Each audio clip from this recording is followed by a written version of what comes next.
தக்காளி 3, பச்சை மிளகா, வெங்காயம் கட் பண்ணி வச்சுருக்கிறேன். அவ்வளோ தேய்ச்சி கொஞ்சம் சூடாகட்டும். தேவையான அளவு எண்ணெய் போட்டுக்குவோம். அதில் நெய் போட்டால் ரொம்ப நல்லாயிருக்கும். கடுகு உளுந்து போட்டுக்கோங்க, சீரகம் போட்டுக்கோங்க, காஞ்ச மிளகா 3, பச்சை மிளகா, கருவேப்பிலை,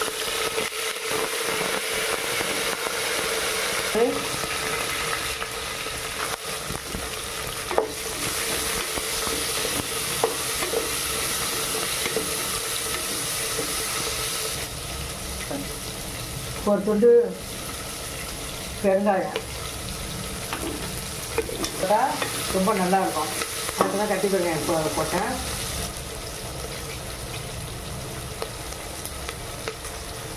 தக்காளி போட்டுடலாம். செஞ்சு கொடுத்துருச்சு. அது கூட கொஞ்சம் மஞ்சள் தூள், தேவையான மஞ்சள் தூள், சாம்பார் பொடி, வீட்டில் அரைச்ச சாம்பார் பொடி,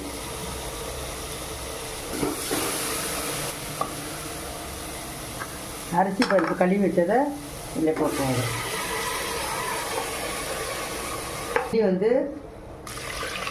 இப்போ இதில் ஒரு இது அதிகமாக அரிசி பருப்பு எடுத்துருக்கேன். ஒரு 3 இது தண்ணி ஊற்றுங்க. இப்போ தண்ணி நிறையா இருந்தால் தான் நல்லாயிருக்கும்.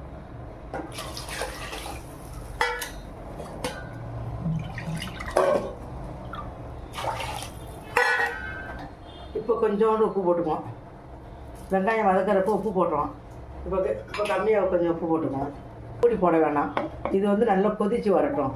கொதித்து வந்த பிறகு புளி நான் கொஞ்சம் ஊற வச்சுருக்கேன், அதை கரைச்சி ஊற்றிடலாம். கொதி வந்த பிறகு இப்போ நல்லா கொதி வந்துருச்சு. கொஞ்சம் கரைச்சி வச்சுருக்கிறேன். ஒரு நெல்லிக்காய் சைஸ் புளி தான் எடுத்தேன். போடுவாங்க.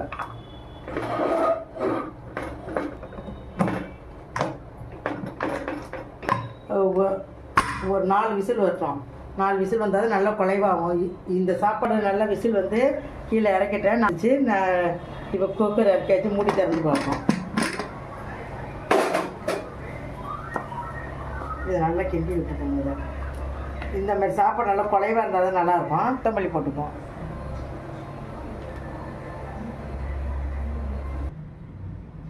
சூப்பரான சாம்பார் சாதம் ரெடி. சாம்பார் சாதம், வறுத்த உருளைக்கிழங்கு, அப்பளம் மிகவும் சுவையாக இருக்கும். சாப்பிட்டு பார்த்துட்டு லைக் பண்ணுங்கள், ஷேர் பண்ணுங்கள், கமெண்ட் பண்ணுங்கள், மறக்காமல் சப்ஸ்கிரைப் பண்ணுங்கள். நன்றி, வணக்கம்.